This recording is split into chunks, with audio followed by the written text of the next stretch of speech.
Okay. Last part of this mini series, we're actually going to hit on three different countries. So, we're going to talk about Italy, or Mussolini, and Japan, and Spain. These are much shorter. I'm not trying to discredit what these guys did. Um, they're, if we were in school, I would be giving you like the full lowdown. I just cut them to basically what's required for you to know. So, for Italy, um, his name is Benito Mussolini. Um, he is a pretty interesting guy. After World War One, Italy didn't really win a lot of land. Remember, they switched back and forth from the Allied powers to the Central powers. It cost Italy a ton of money, and Italy isn't in the greatest shape after World War One. However, Mussolini promises to bring back Italy's economy, and he kind of found the fascist party. Mussolini, if you look at any videos of him during his rise to power and while he's in power, he's almost like a celebrity. People love Mussolini, and the people who are leading Italy love Mussolini. So he founds the fascist party, and they are just have this extreme loyalty to Mussolini.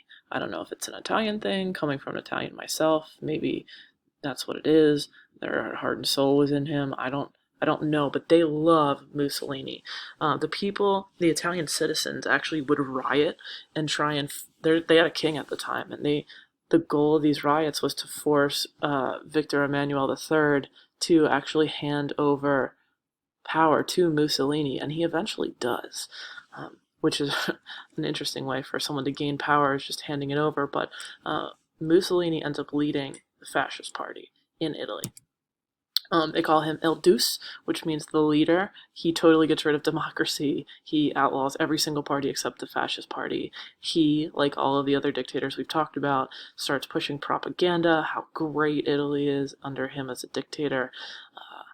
They he just took total control, just like Stalin, just like Hitler, just like you're going to see Francisco Franco and Hirohito, all of these guys. He just took total control, and he promises. This is my favorite part. He promises to bring back Italy to the glory that they had during the Holy Roman Empire, implying that everything they did between the Holy Empire and him was worthless, which we're including um, just a whole massive history that he thinks just isn't a good time for them, which isn't true. Okay, so Japan.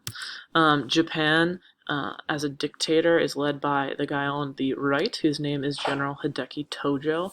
Hideki Tojo, he is super militaristic, and Japan at the time is really militaristic. The goal for him is to really seek all the natural resources, because remember, Japan's an island, so they need all the natural resources they can get, because if they don't have them on the island, they have to go out and seize them somewhere else.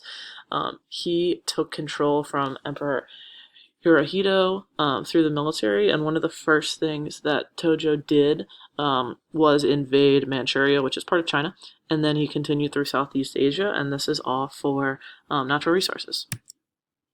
And then last but not least is Spain.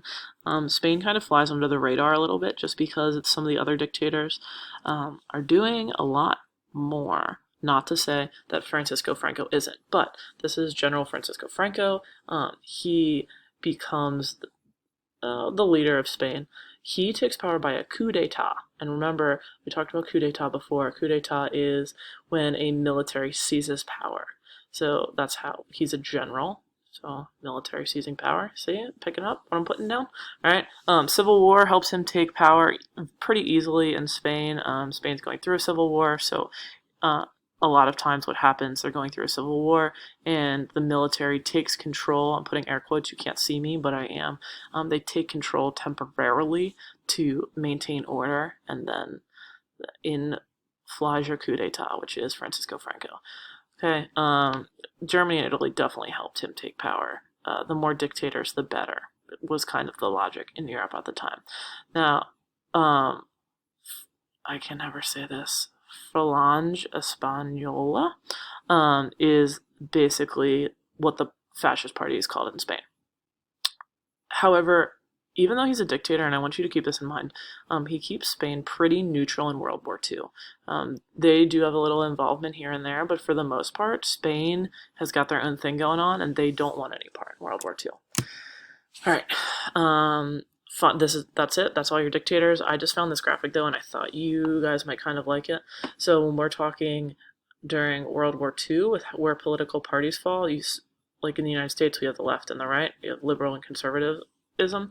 Um, that's how we see things, but it actually expands more than that. So all the way to the right, that's fascism, and then all the way to the left is where we see communism.